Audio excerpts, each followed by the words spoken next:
Hey guys, it's Jelly Fizzies. I was going to do a quick introduction to Medibang.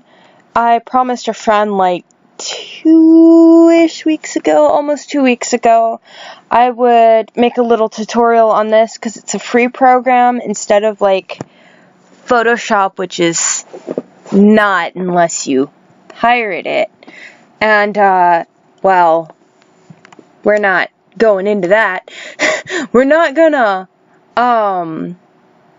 advocate for piracy on this channel, even if it's for the One Piece. So this over here is the zoom buttons. This will take your picture to the full size it is. So it's full pixels, it's full dots per inch. So this is the real size of the picture, is a lot bigger than I usually have it viewed as. This is fit to screen, which is usually pretty close to what I do. And then this is the zoom in button, and this is the zoom out button. This button here will put you back to your normal rotation. This will toggle your rotation. So you can slide it, and there she is. She's upside down. And you can just flip it with these buttons, or not flip it, rotate it. And this will put you back at your normal rotation. This will flip the picture entirely. Oh wow, I haven't looked at this flipped yet. It looks pretty terrible. Oh well, we're just using it for a tutorial. I can go fix it later with all my layers. So these are your layers. This is your clipping. So your clipping makes it so the layer hugs a certain layer. So this is my line art layer, which is the only one on this file that has clipping on it. And see how the clipping's on? It will kind of indent it. So my lines are colored now. And now they're not. So when I remove the clipping, it looks like there's a big scribble. If you make the clipping invisible, everything goes back to black. And this little dot here on the side of each layer kind of shows you whether it's visible or not. And my line art's down here. All the way down here. It's invisible. This is the button you press to create a new layer. And it automatically is clipped because it's on top of a clipped layer. So we're going to go away from that. Make a new layer. And see how it's not clipped to it.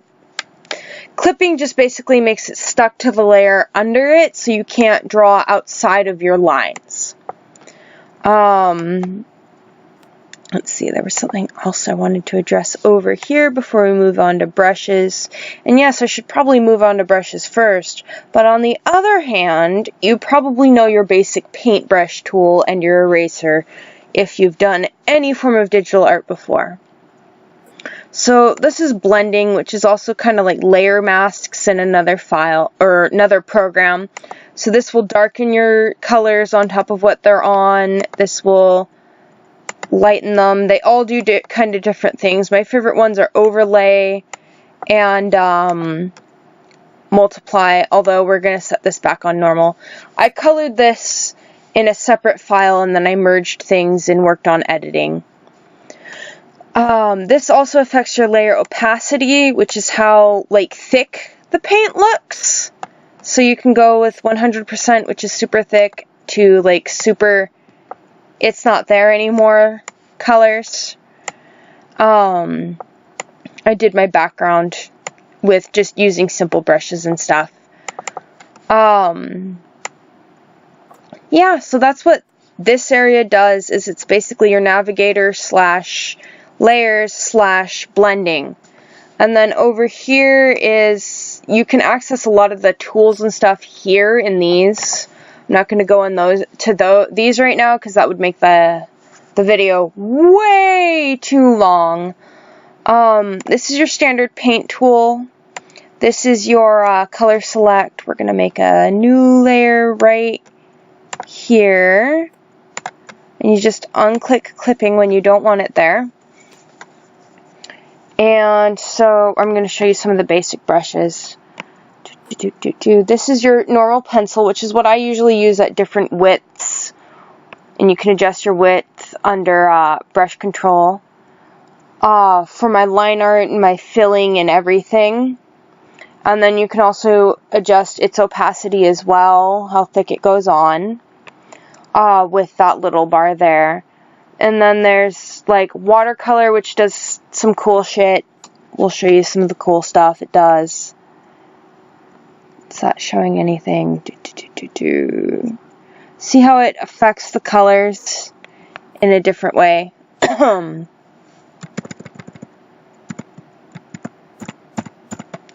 And then Control Z is your undo button, which is your best friend when you're starting off. Sorry, my throat's a little dry. It's very late and I'm very tired. So expect some mistakes in this. This is your paint bucket tool. So anything that's the same color will get paint bucketed. If you've ever used MS Paint, you should know what that does. This is your gradient tool, and it will make like an ombre effect on whatever you're doing on that layer. And the length of it, how it goes, will again be affected by what side you do it and how long your line is. See, when it's a longer line, it has like a more soft gradient, where if it's a short line, it's more abrupt. That's what that does. And we are going to delete that layer. And then these are your select tools. This selects by a shape, and up here you can choose where everything, what shape you want. This is like a free select tool, so you can make all sorts of weird, goofy shapes with that. This is your magic select, so it will select anything that's the same color, which there's not a lot in this image because I've already done it, but see how like it kind of selects things that are the same tone. When you have an image with fewer colors, it's much better. And then you can go up to select and deselect, and that undoes that. This gives you your swatches, by the way, the little paint palette. This is your text tool right here. We're going to make another layer and do that. And you type in this box.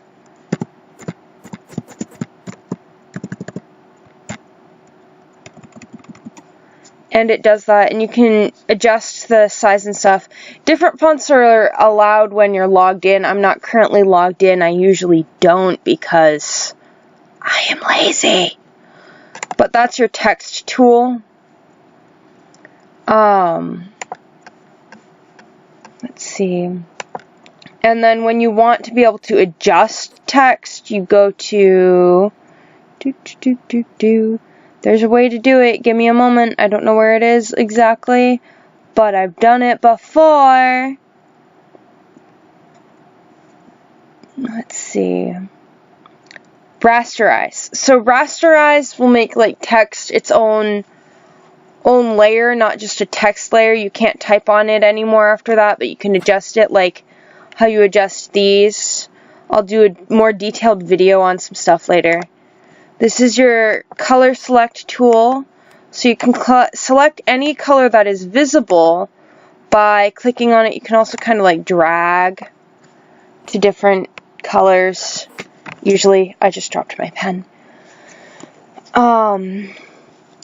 This is your navigation hand thingy.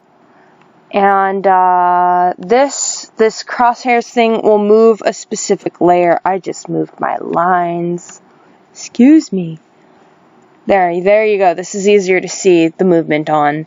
So you can use the crosshairs to just move a layer around the image. It doesn't move multiple layers. This was all merged before I started showing you this.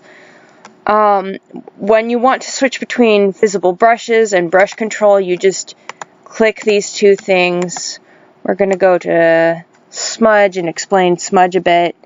Again, if you've used any other art program before, you should know what smudge does. Also, if you know what English means, you should also get that. If not, it just lets you smudge things. Why is it not working? I have the wrong tool selected, and I do that frequently, so we have a lot of issues.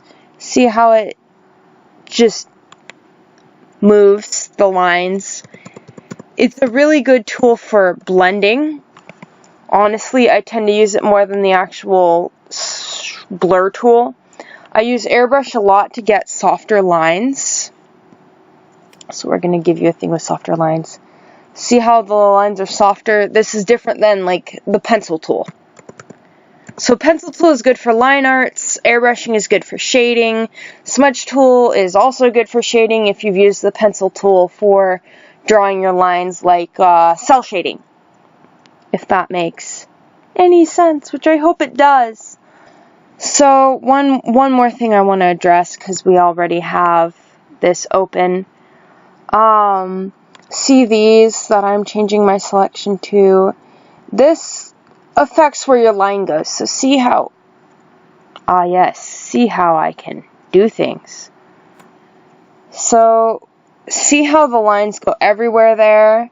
When you click these, it'll affect, see how I'm drawing straight lines? It's kind of what this affects. And then you can also do like checkerboard lines.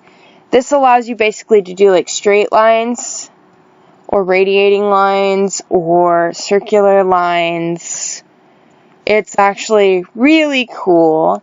You can move where those go, I think by moving this, yes. So by moving, it's not doing it anymore. By moving this around, you can choose where that dot goes, and then draw more lines. And that's just, yeah, I rarely use it unless I'm drawing comic book panels, and then lines everywhere. And then we delete it. So this button will duplicate a layer, so we're just going to grab a layer.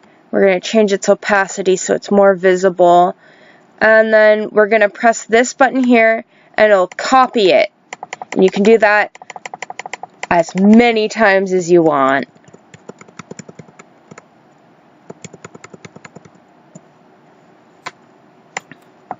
And that's useful when you're editing with effects. And then this will merge layers down. So see how this is like a background layer that affects kind of the colors. You can merge it down, and we're going to do that again.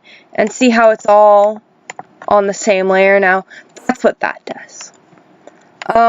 That's really everything I wanted to address. I'm sorry this wasn't more detailed. I'll probably do another like actual walkthrough while working on a piece at some point. I don't really have time right now, and it's getting late and I am exhausted. So thank you for watching as long as you have, and if you have any questions, leave a comment below and I'll be sure to answer it. And I'll see you next time. Thank you. Bye.